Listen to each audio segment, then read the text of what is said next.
Welcome to today's deep dive into the forces shaping our world.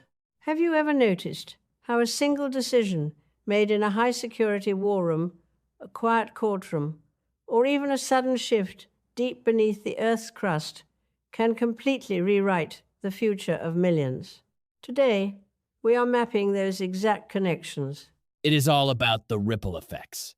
We are looking at a world where geopolitical friction, legal frameworks, and environmental vulnerability collide.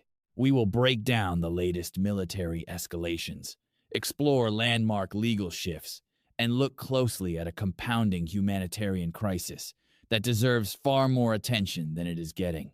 Let's start with the immediate flashpoint. The Middle East is seeing another dangerous spike in tension, with the United States and Iran trading direct military strikes. It feels like we are moving past the era of quiet proxy conflicts into a much more overt, volatile phase. What is driving this sudden escalation? You hit the nail on the head. For years, the dynamic was defined by a sort of shadow warfare. But recently, that thin veil has worn incredibly thin. The U.S. conducted precision airstrikes targeting facilities used by Iran's Islamic Revolutionary Guard Corps and affiliated groups, which was a direct response to repeated drone and rocket attacks on American personnel in the region. Iran, in turn, has signaled that it will not back down, launching its own retaliatory strikes and showcasing its ballistic missile capabilities. It is a high-stakes game of chicken.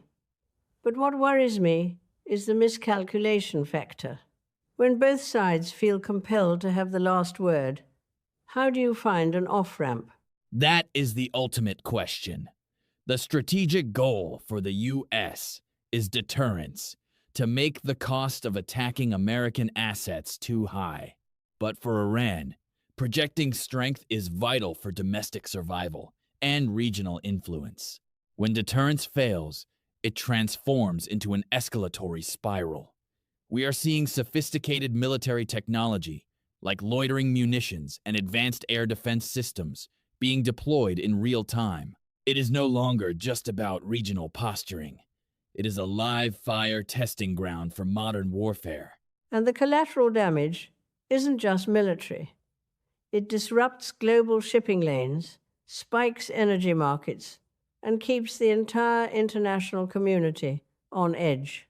It makes you wonder if the traditional diplomatic channels are completely broken, or if they are just being ignored in favor of kinetic action. They are certainly strained. When communication happens through missile strikes rather than diplomatic cables, the margin for error shrinks to almost zero. Navigating these complex intersections of military strategy, international policy, and even the deep-seated cultural and religious beliefs that drive them can feel overwhelming. That is why it is so crucial to have a reliable compass to guide us through the noise.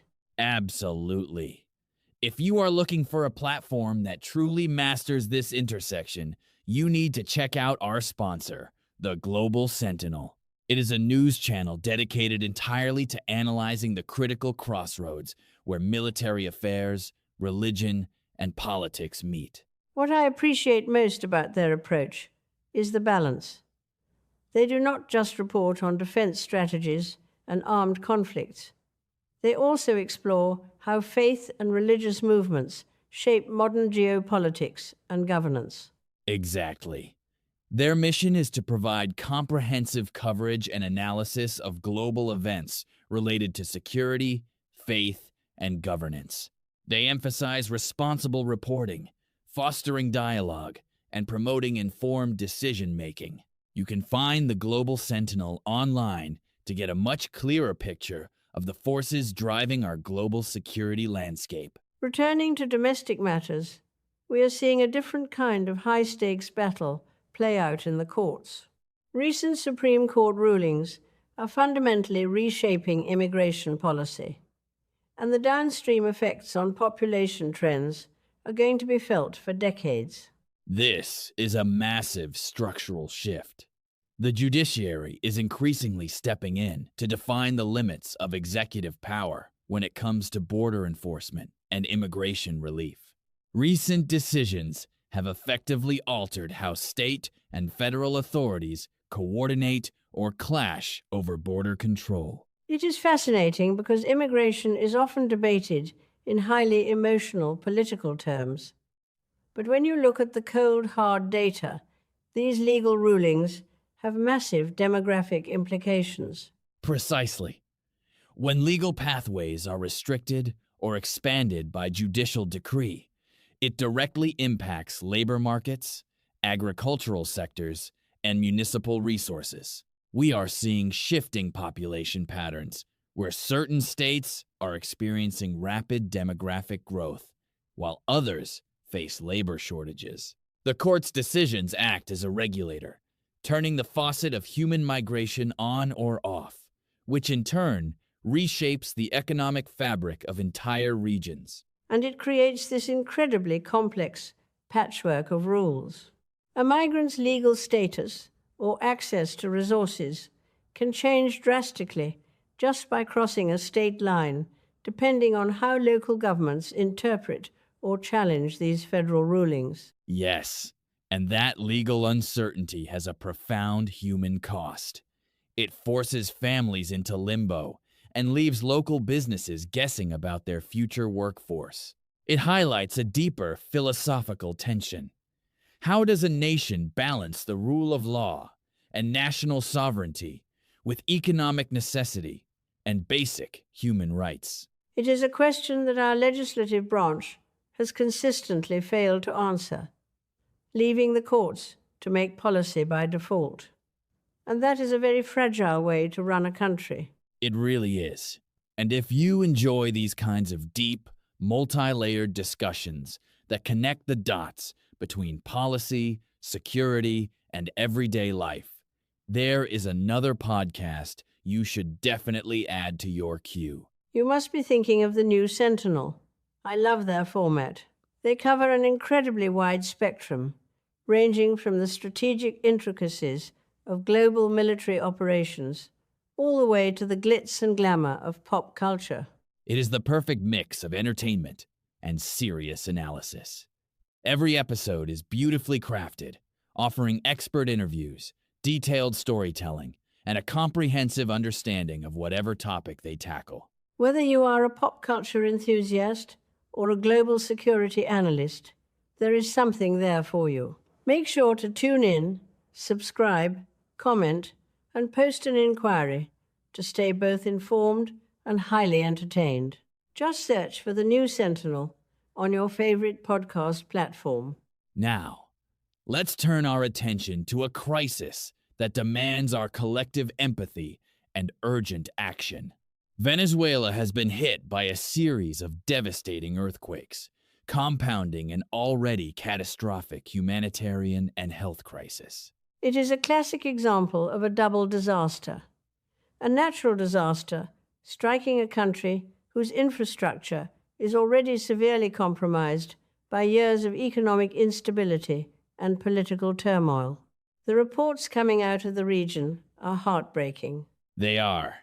The physical destruction of homes and roads is bad enough, but the collapse of the healthcare system is the real silent killer here. Hospitals that were already running without consistent electricity or clean water are now completely overwhelmed by casualties from the earthquakes. And because of the economic collapse, there is a severe shortage of basic medical supplies, antibiotics, and surgical equipment. Even treatable injuries are becoming life-threatening. Exactly. We are also seeing a rapid spike in waterborne diseases because the water treatment infrastructure was destroyed.